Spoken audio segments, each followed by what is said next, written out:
నమస్కారం రాజుగారు. నమస్కారం. బండారు బసవన్న మన రాజ్యంలోని సొమ్మంతా తీసుకువెళ్ళి ప్రజలకు పెడుతున్నారు. ఎవరెక్కడ? చెప్పండి. బండారు బసవన్ని ఇక్కడ ప్రవేశింపండి.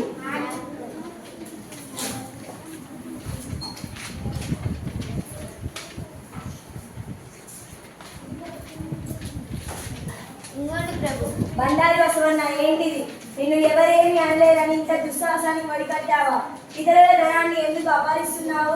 నన్ను మన్నించండి ప్రభు. ఈ సభలో వచ్చి మీ ముందు ఇలా మాట్లాడుతున్నందుకు నన్ను మన్నించండి. సముద్రంలో ఉండే హంస ఎక్కడైనా నీటిని తాగుతుందా?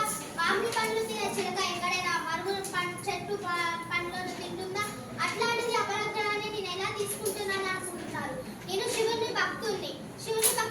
నేను ఎప్పటికీ తప్పు చేయను. మీ రాజ్యంలో ఉండే బంగారు నాణ్యాలు లెక్క పెట్టుకోండి. ఎవరెక్కడ? వెళ్ళి బంగారాన్ని పెట్టిని ఇక్కడ తీసుకురండి. వాటిని లెక్క పెట్టండి. లెక్క కంటే ఎక్కువగా ఉన్నాయి ప్రభు. ఇదెక్కడి మాయ? ఉన్న లెక్క కంటే ఎక్కువగా ఉన్నాయంట. మమ్మల్ని క్షమించండి. శివుని భక్తులు ఎక్కడైనా తప్పు చేస్తారా? మేమే పొరపాటు పడ్డాము. వచ్చి ఇక్కడ మా సేవలను స్వీకరించండి. బండారి బసవన్న దేవో.